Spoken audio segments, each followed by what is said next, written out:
If you'll permit me just for a couple of minutes, I'm going to share a little story with you. It's a story that I've been fascinated about for years. History recognizes Sir Ernest Shackleton, y'all remember that name, as possibly the strongest and most inspirational leader of the 20th century. Now be honest, how many people's ever heard of Ernest Shackleton? The strongest, most inspirational leader of the 20th century. And most people, matter of fact, you know what? I've talked to some people that's been in history all their life and never heard of Ernest Shackleton. Ernest Shackleton had made 2 attempts with other crews to go to the Antarctic in 1901 and 1907. That wasn't his expedition. He was just part of it. He was a crew member. He wanted to be with that group to be the first to reach the South Pole. But in 1911, Ronald Esmond reached it before Shackleton could do it. So Shackleton changed his goal. He said, not only am I going to reach the South Pole, I'm going to cross the entire Antarctic from sea to sea. Nobody's never done that, and he wanted to be the first. So in 1914, he gets a ship called the Endurance. Queen Alexander visits Shackleton, his wife, and his children before he sets sail. Now, they're not going with him. He's got a crew of 28 going with him. But she gives him 2 Bibles before he leaves to go on this trip to Antarctica. 2 Bibles. One's for the ship and one's for personal use. And inspired by Psalm 107:24, Queen Alexander inscribed these words in the Bible. May the Lord help you to do your deeds, guide you through all dangers by land and sea. May you see the works of the Lord and all his wonders in the deep. Now Psalm 107:24 says this. It's simple. These see the works of the Lord and his wonders in the deep. How many heads of state these days would give anybody a Bible? How many? And if they did, they would be talked about like I don't know what and put down. Not many. Shackleton takes these Bibles, gets on the Endurance with a crew of 28, and he leaves, not straight for the South Pole, for the Antarctica. He leaves for a little island called South Georgia. Now, South Georgia would be a little speck in the Atlantic Ocean above Antarctica, between Africa and Antarctica. It's just a little speck. But there's a whaling station there, and it's the last civilization that Shackleton will see before he gets to Antarctica. So he stops by there, and on December the 5th, they leave out, not to touch land again for 497 days. Can you imagine that? When he gets to the South Pole, gets to the Antarctica, he starts running into ice. Ice is freezing around the ship. So his men get out on this ice. Now, folks, this is not just some tale or movie or whatever. This is actual fact, documented fact. His men get out on the ice with the dogs, and they chop a pathway, thinking they can get through this ice. Well, as fast as they could chop it and move the boat, the ice would refreeze. So finally, it encapsulates the ship. They're not going backwards, forward. They're not going sideways. And the ice is ripping the ship apart. Can you imagine this, being in Antarctica? And this is what's happening. I mean, it's unbelievable. They stay in this ship, though, before it's like you see it now. They were able to stay inside of the ship for 11 months. You imagine that little ship, 28 men, 11 months. Needless to say, at the end of 11 months, there wasn't many dogs left.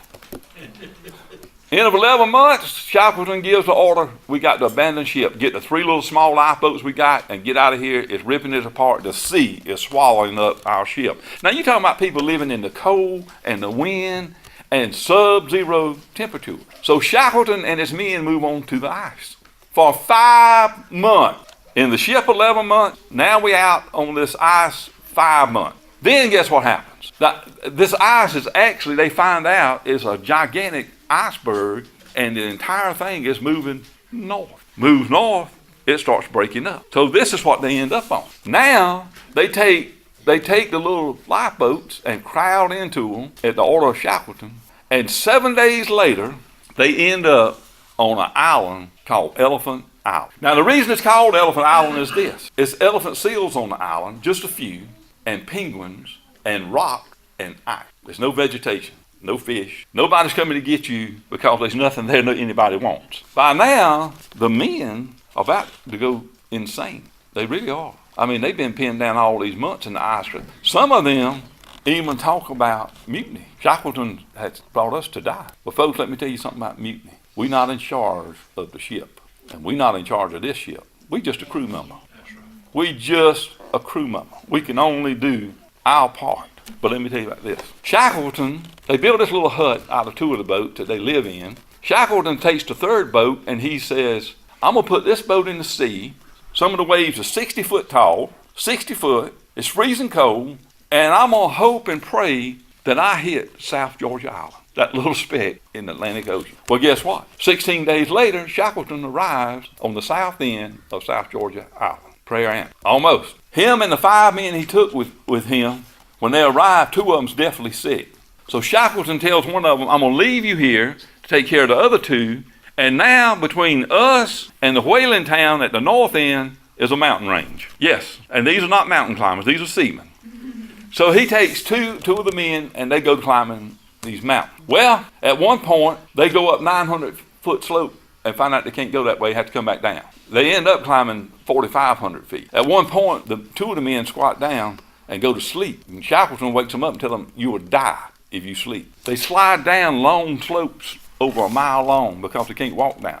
When Shackleton arrives at Stormness, that's the name of the whaling town. When Shackleton arrives at Stormness, they try to straighten up themselves a little bit before they go into town because they look that bad. He asked the guy where this man was that runs the whaling station, and he told him when the guy opened the door, he didn't even recognize Shackleton. That's how he looked when he left that whaling station, and this is how he looked when he got back in 2 years. Now we're going to get to the good part in just a minute. They take a ship and they go around the island and they pick up the other 3 that's waiting. They say, Shackleton gets a crew of men together, and at the 4th attempt, he actually gets back to Elephant Island. Guess what? All the men are alive. Out of 28 men of the original crew, not one person has been lost in 2 years. Now I'm going to tell you this is the words of Shackleton, so I want to read exactly what he says. Shackleton, even though he was the leader of the 20th century, maybe the toughest human being that ever lived, Shackleton was kind of a personable man. Didn't say much about these kind of matters. So for him to write this, it really took a lot. But he wrote this, and pay close attention, because in a minute, this next couple of paragraphs may change your life and the way you think about it. When I look back on those days, I have no doubt that Providence guided us. Not only across those snowfields, but across the white storm sea that separated Elephant Island from South Georgia. 800 miles. 800 miles are just floating around and you end up where you're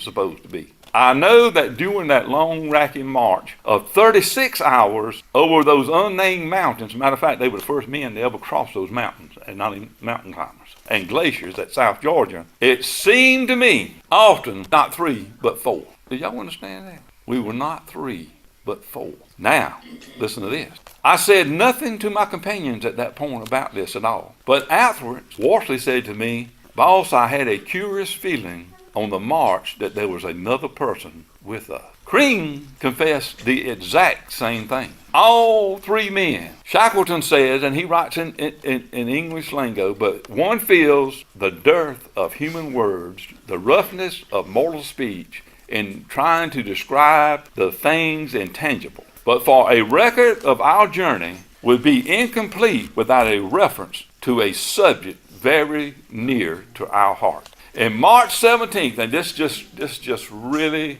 this will stick to me as long as I live. In March 17th, Shackleton gave a lecture in Sydney, Australia. His words on death are illuminating for his character. Now listen to this, and please try to understand exactly what Shackleton said. Death, this is out his experience on that mountain. Death is a very small thing, the smallest thing in the world. I know that death scarcely weighs in the scale against man's appointed task. You know what happened? When Shackleton came in the presence of that 4th man, death didn't matter anymore. It did not matter. It was the smallest thing in this world.